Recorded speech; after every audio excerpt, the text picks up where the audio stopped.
Again, I'm Debbie Wasserman Schultz. I'm a member of Congress. I represent Florida's 25th Congressional District, South Broward, a little bit of North Broward, the port and the seaport.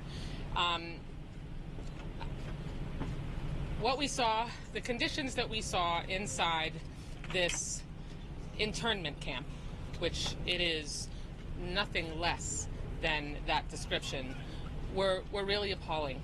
I'll walk you through just a few of the really egregious, disturbing, disgusting conditions. First of all, I want to talk about the establishment of this facility and make it very clear that we were directly told that the state was asked by the Department of Homeland Security to create a facility to detain ICE detainees. The governor decided directly, the governor directed FDEM, the Florida Division of Emergency Management, to put that facility they were requested to create by DHS here. Could have put it anywhere. They decided to put it in the middle of the most brutal conditions in the middle of a swamp in the Everglades. Let's be clear, throughout this entire tour, it was repeated over and over that the state is working hand in glove with ICE. This facility was inspected by ICE. They review their detention standards. They are using cages. These detainees are living in cages. The pictures that you've seen don't do it justice. They are essentially packed into cages, wall-to-wall humans, 32 detainees per cage. That is the only thing inside those cages are their bunk beds, and there are 3 tiny toilets that are toilet units that have a sink attached to it. So they essentially drink, they get their drinking water and they brush their teeth where they poop in the same unit. They bragged that they went above standards, supposedly, and gave them a 3-foot privacy wall that stretches the length inside the 32 detainee cage, a 3-foot privacy wall that stretches the length of the 3 toilets in a row. The showers provide no privacy at all. There are no curtains on it. It's a big open shower unit. There are, small walls in each shower, but we're talking about all 900 men who are held in this facility. It is built currently for 1,000, and they have no privacy at all when they're showering. For meals, when we walked through the quote-unquote meal prep area, the kitchen area, for lack of a better term, they had the portions that were available for detainees, and they had the portions that were available for employees being prepared at the same time. The portions available for employees, large pieces of roast chicken, large sausages, and the detainees' lunches were a small, gray turkey and cheese sandwich, an apple, and chips, and that's it. We're talking about fully grown men being fed very small portions. When many asked, about the nutrition standards, they say that they are utilizing state prison standards that have been approved by ICE. But when I went to Chrome on an unannounced visit, and I spent 3.5 hours walking through Chrome, went to every nook and cranny of Chrome, went in the kitchen, saw the meals being prepared. The meals being prepared for Chrome detainees were like the size, the portion and nutrition level, roast chicken, rice, beans, the size and portion levels and nutrition level that the employees get here. And they are I don't see how a large grown man at that, and there are many large grown men in this facility, I don't see how that could possibly sustain them nutritionally or not make them hungry. And when you have hungry people, obviously their mood changes. I brought a thermostat in with me, a manual thermostat. In the medical intake area, it was 85 degrees. This is inside the so-called air-conditioned tent. In the area, they only let us go up to the entranceway of where they were housing the detainees. They would not let us even a step past the threshold. It was 83 degrees. That was without being all the way in with all of the bodies that were living inside that. The last thing I want to mention is environmentally. They have dug out reclaimed environmental areas and dumped fill on top of them. They say that that means that they have not put fill anywhere that wasn't, quote, already developed. But these are, since the 1970s, reclaimed environmental areas, and we have, obviously, Everglades restoration funding coming through here. We could not meet with any detainees. They gave us no specific reason or authority why we couldn't. They refused us access and wouldn't even let us go into the dormitory where they were being encaged. So this is an appalling, outrageous environment to detain anyone. And lastly, they say that there are only people who are in the final stages of deportation here. We have doubts about that. We've heard that there are detainees here who are not criminals, but we're going to need to ask a lot of follow-up questions. So thank you so much. I'll turn it over to Congressman Soto. What we saw in our inspection today was a political stunt. Dangerous and wasteful. Evidence of flooding, floors that are only about 8 inches above the ground, temperatures that are hot, and you see the isolation here. Also wasteful. It probably cost double the amount to put this facility here versus right by Chrome.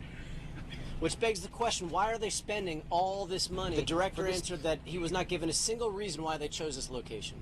Not by the governor. Water has to be trucked into this facility. No running pipes. It makes no sense that this is here. And no ICE detainees have even been deported yet from this facility. We're in day 10. They have to be deported within 14 days. And so one can't help but understand and conclude that this is a total, cruel political stunt meant to have a spectacle of political theater, and it's wasting taxpayer dollars and putting our ICE agents, our troops, and ICE detainees in jeopardy. En español, este es una chiste cruel, una situación muy peligrosa aquí en este cárcel. Hay inundación, es mucho calor, y ellos están usando dinero en una manera terrible. Ellos pueden tener una facilidad menos gastos en el próximo área de Chrome aquí. No hay agua, quien puede estar ahí necesita transportar esta agua y no hay deportaciones ya. La única razón por esta facilidad es para tener una chiste cruel por la comunidad hispana. And next we'll hear from Maxwell Alejandro Frost, my colleague from Orlando. Thank you, everybody. What we saw in there is very simple. We saw humans being held in cages. You heard it from Congresswoman Debbie Wasserman Schultz. 32 people per cage. 3 toilets in each cage for these 32 people, and their drinking water comes from the toilet. People are on the toilet, you can't drink water. What we also heard, there was so much ambiguity on under what authority people are being held here, and whether this is a state facility or a federal facility. They kept state legislators out, trying to claim it's a federal facility. Then perhaps they would try to keep us out today if it came unannounced, saying it's a state facility. And what we heard very clear is ICE is giving them the directions from A to Z, where they put the beds, how everything is meant to be. So this is much like Baker in North Florida, where you have the state running this facility, but ICE is calling the shots. It is a federal detention facility, which means, and I'm really glad we were able to get this ironed out here, it means members of Congress are able to come here unannounced. And we will come here unannounced. Because, of course, like I said earlier today, a clean cage is still a cage. And they couldn't even keep this clean. I'll tell you, we couldn't even see the actual toilets that the detainees are using. Some of the biggest complaints we've heard is, yes, there's 3 toilets, but a lot of the time, only one is working. And they get backed up, feces being spread everywhere. And I asked them, I want to come in and I want to see the toilets. They said, we'll show you the toilets of a new unit that no one's in yet. That's not what I wanted to see. We wanted to see how it is right now, and we were unallowed to do it. Which means even with this invitation so much was kept from us. We weren't able to see the medical facilities. They cited HIPAA, saying because of HIPAA you can't see the medical facilities. Bullshit. We have done multiple ICE detention unannounced visits and been able to see the medical units. And why seeing the medical units are important is, of course, we want to know that the standard is high in case someone is having an issue. But also in many of these facilities, the segregation units and the isolation units are often the same units used for medical as well. We were unable to see those. Not just that, I also want to make sure I say this. There are so many attorneys across the country and across the state who have no idea how they can set up the appointments with the people that they're representing. I was given an email. It is legal@privacy6.com. They say if you email that, you'll be able to come here and see the person you're representing. That's what I was told by one of the head folks here. So again, that is legal@privacy6.com. Two other quick things. The other thing I want to bring up is this place is loaded with third-party private security officers. This is not completely being run by federal agents or federal officers, not even state folks. Most of them are around the perimeter. When we went inside of the cage area, it was mainly private security company folks. Not any different than you'd find if you went to a concert or you went to a sporting game. The last thing I want to say is every Floridian should be ashamed that our taxpayer money is being used to put people in these cages. Right. That our taxpayer money is being used as we're coming into hurricane season. It's being used for this. As we have homeless people sleeping on the streets, as rent is so damn high in this country, it's being used for that. And so what Ron DeSantis said when he said, oh, I've never seen Democrats fight hard for people in the United States, they fight harder for immigrants or this and that. Number one, immigrants don't poison the blood of this nation. They are the blood of this nation. The other thing I'll say is don't lecture us on fighting on behalf of our constituents and Americans when you applauded a bill that just got passed that'll rip away the health care of 2 million Floridians. Right.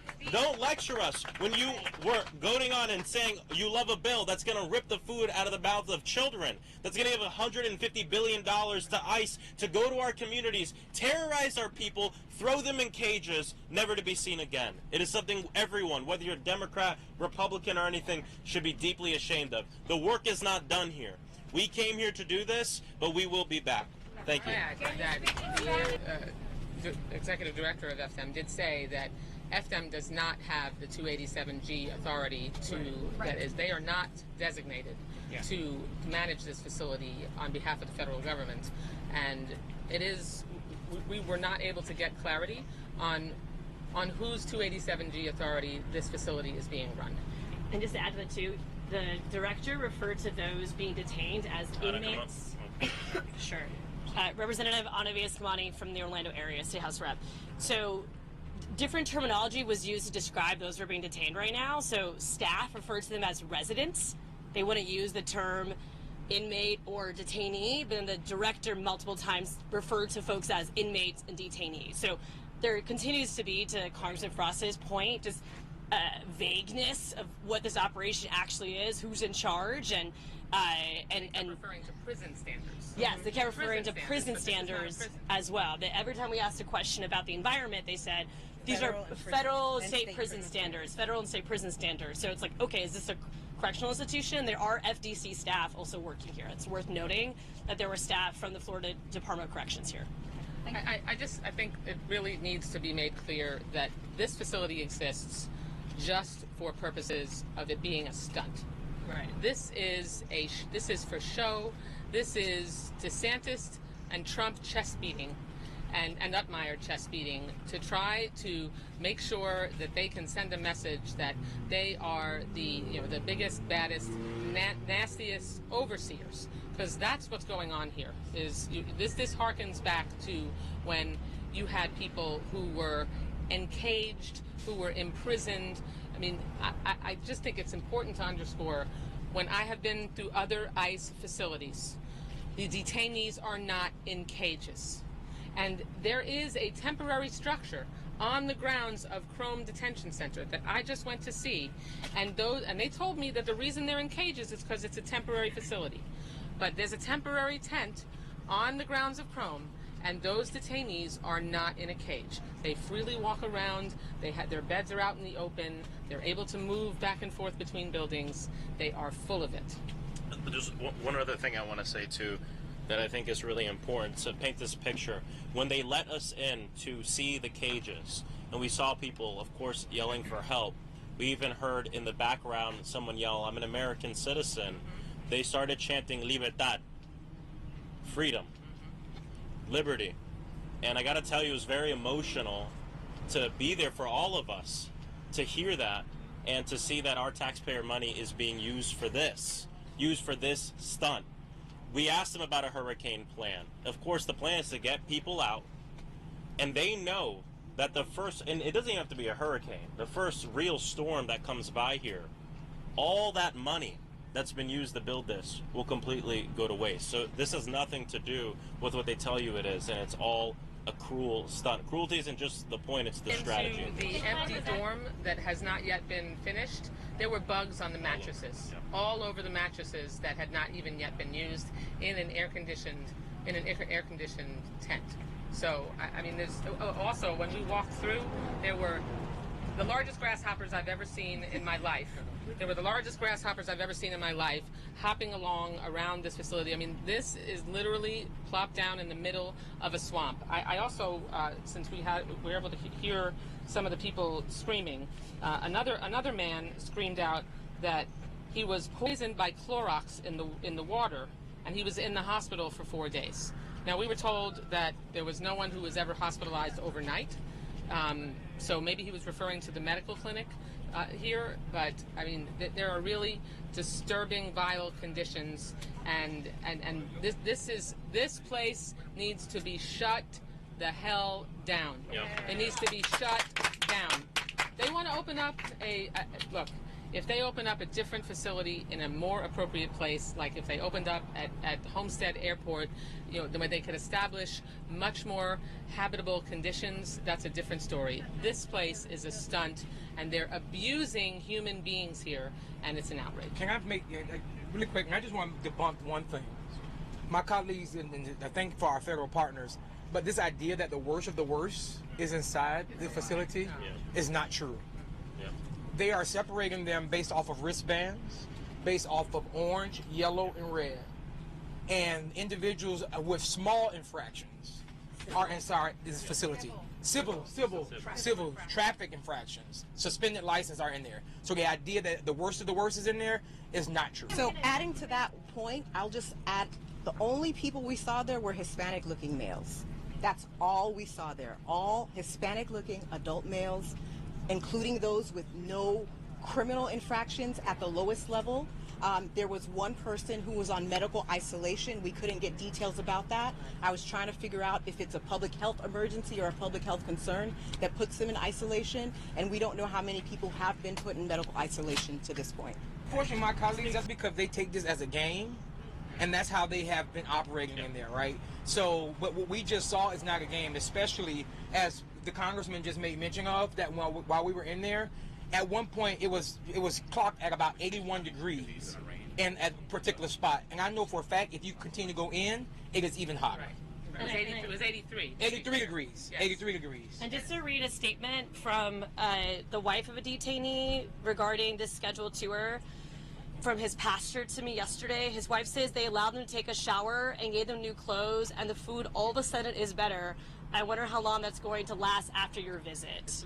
And also, I want to point out that I don't really want to debate the conditions. My name is Representative Rita Harris, House District 44. We don't need to debate the conditions. The fact is there are people there that most likely do not belong there, and that is enough. Thank you. The question about hearings, as a member of the House Oversight Committee, I can tell you after this, I have many phone calls planned with my colleagues to talk about possibly coming down here, possibly holding ad hoc hearings about this facility, and not just facility. This is indicative of a greater problem, too, across this country. The dehumanizing immigrants, dehumanizing people who are in this country, people who've been in this country, many of whom over a decade, people like my mother who came as a refugee from Cuba. You know, when I was in that facility looking at those cages, I saw young men who looked exactly like me. I saw myself in those cages.